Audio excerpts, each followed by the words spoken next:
ASM info viewers அனைவருக்கும் வணக்கம். நான் டாக்டர் நித்யா, சித்தா ஃபிசிஷியன்.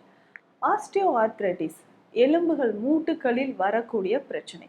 பெரும்பாலும் ஒரு 40-45 வயதை கடந்த நபர்களுக்கு இந்த மூட்டுகளில் அதிகமான வலி ஏற்படுது.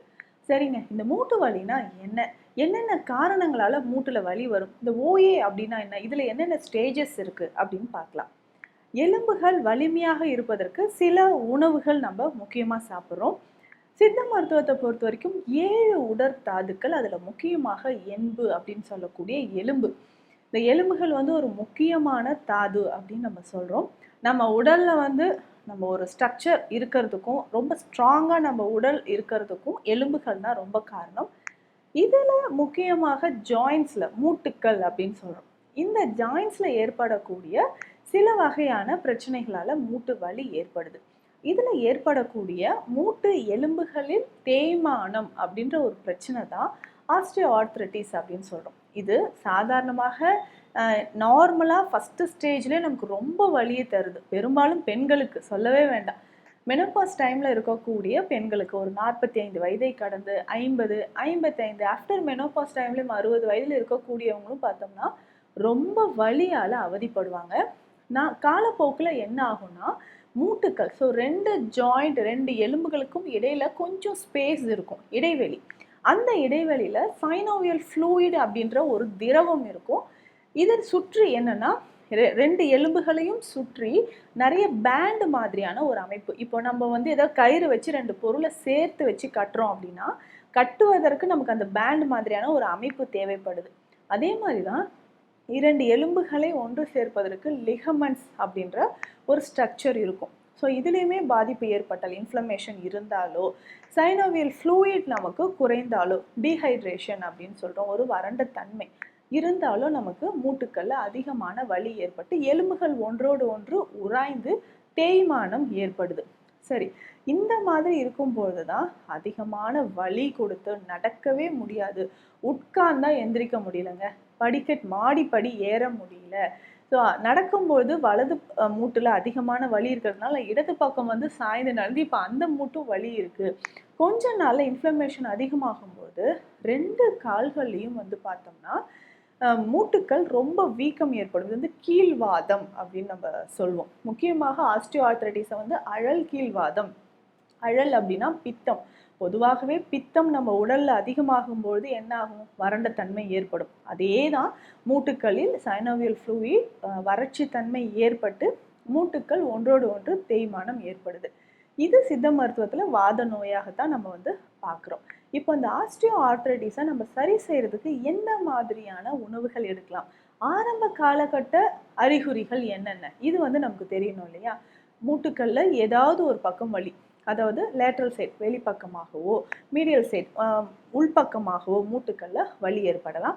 ஒரு சிலருக்கு மூட்டு கால் மூட்டு இருக்கு இல்லைங்களா, நீ ஜாயிண்ட்டு பேக் சைடு அதிகமாக பின்பக்கம் வலி இருக்கும். இந்த மாதிரி மூட்டுக்களை சுற்றி நமக்கு வலி ஏற்படும்போது ரொம்ப ரொம்ப கவனமாக இருந்து அதற்கான சிகிச்சைகளை நம்ம எடுக்கணும். அப்போவே நம்ம என்ன பண்ணணும்னா உள்ளுக்கு நம்ம சாப்பிடக்கூடிய மருந்து முறைகள், உணவு முறைகளில் அதிகமான கவனம் செலுத்தணும். கால்சியம் இருக்கக்கூடிய உணவுகள் நிறைய எடுத்துக்கணும். புரோட்டீன் ரொம்ப ரொம்ப முக்கியம். மெக்னீஷியம் ரொம்ப ரொம்ப முக்கியம். இதற்கு தான் நம்ம சில இடங்கள்லாம் கிராமங்களில் இன்றைக்குமே இந்த தாம்பூலம் தரிக்கிறது அப்படின்னு சொல்லுவாங்க. வெற்றிலை பாக்கு சுண்ணாம்பு வைத்து அது சாப்பிடுவாங்க. ஸோ இது மூன்றுமே என்னென்னா அந்த வாதம், பித்தம், கபம் 3 தோடங்களையும் சமநிலைப்படுத்துறது மட்டும் இல்லாமல் நம்ம சாப்பிடக்கூடிய சுண்ணாம்பு தூய்மையானது. உள்ளுக்கு சாப்பிடக்கூடிய சுண்ணாம்பு தனியாக இருக்கும். அது ஒரு மிளகளவு நம்ம சாப்பிடும்பொழுது, தினம்தோறும் சாப்பிடும்பொழுது நம்ம உடலில் எலும்புகளில் அந்த கால்சியம் பற்றாக்குறை அப்படின்றது நிவர்த்தி செய்யப்படுது. அது மட்டும் இல்லாமல் நரம்புகளுக்கும் தசைகளுக்கும் வலிமை சேர்க்கக்கூடியது அப்படின்னு நம்ம சொல்கிறோம். ஸோ இதை தாண்டி பார்த்தோம்னா கீரை வகைகள் ரொம்ப ரொம்ப முக்கியம். இதில் கரிசலாங்கண்ணி, பொன்னாங்கண்ணி கீரைகள் ரொம்ப முக்கியம். முருங்கை ரொம்ப முக்கியம், கல்யாண முருங்கை. ஸோ இந்த மாதிரியான கீரை வகைகளை நம்ம சாப்பிடணும். இதில் முக்கியமாக சித்த மருத்துவத்தில் பயன்படுத்தக்கூடிய ஒரு சூரண வகையை பற்றி சொல்கிறேன். இது வாத நிவாரணி சூரணம் அப்படின்னு சித்த மருத்துவத்தில் சொல்லுவாங்க. இதில் சேரக்கூடிய மூலிகைகள் திரிகடுகு, திரிஃபலா. திரிகடுகு அப்படின்னு சொல்கிறது நமக்கே தெரியும். சுக்கு, மிளகு, திப்பிலி, இது 3ம் சேர்ந்தது. திரிஃபலா அப்படின்னு சொல்றது கடுக்காய், நெல்லிக்காய், தாண்டிக்காய் இது மூன்றும் சேர்ந்தது. ஸோ இந்த திரிகடுகு, திரிஃபலா இரண்டுமே தேவை. ஸோ இதில் இருக்கக்கூடிய மூலிகைகளும் நம்ம எடுத்து வச்சுக்கணும். இதனோட கண்டங்கத்திரி ரொம்ப முக்கியம். லவங்கம், அதிமதுரம், கருஞ்சீரகம், இண்டு, கோஷ்டம் இத்தனை மூலிகைகளும் எடுத்துக்கணும். எல்லா மூலிகையும் சம அளவு நம்ம எடுத்து சூரணமாக செய்து நல்லா வெயிலில் உலர்த்தி இதை பவுடர் பண்ணி வஸ்திரகாயம் அப்படின்னு சொல்லுவாங்க. ஸோ ஒரு காட்டன் கிளாத்தில் வெண்மை நிறத்தில் இருக்கக்கூடிய பருத்தி துணியில் இந்த சூரணத்தை போட்டு நம்ம லேசாக தேய்க்கும் போது கீழே ஃபைன் பவுடராக நமக்கு வந்து கிடைக்கும். ஸோ இதுதான், இந்த சூரணத்தை தான் நம்ம பயன்படுத்தணும். ஸோ தினம்தோறும் இந்த சூரணத்தை நல்ல வெந்நீரில் கலந்து காலை இரவு 2 வேளையும் 5 கிராம் அளவுக்கு சாப்பிடணும். ஸோ இந்த சூரணம் சாப்பிடும்பொழுது உடலில் எந்த வகையான வலிகளாக இருந்தாலும், முக்கியமாக இந்த ஆஸ்டியோஆர்த்ரைட்டிஸ் அப்படின்னு சொல்லக்கூடிய எலும்பு சம்பந்தப்பட்ட வலிகள் குணமாவதற்கு இந்த சூரணம் ஒரு முக்கியமான மருந்தாக இருக்கு. தொடர்ந்து இந்த சூரணத்தை காலை இரவு 2 வேளையும் வெந்நீரில் கலந்து குடிச்சிக்கிட்டே வரும்போது எலும்புகள் பலப்படும்.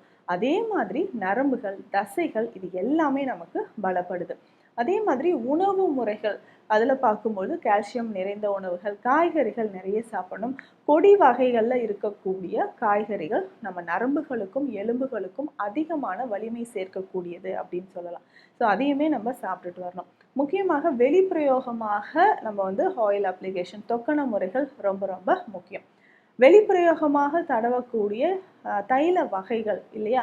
ஸோ இந்த தைல வகைகள் அப்படின்னு பார்க்கும்பொழுது வாத கேசரி தைலம், சிட்ராமூட்டி தைலம். ஸோ லேசாக நம்ம வந்து இந்த தைல வகைகளை சூடுபடுத்தி மூட்டுக்களில் நம்ம தேய்ச்சிட்டு வெந்நீர் ஒற்றடம் கொடுக்கலாம்.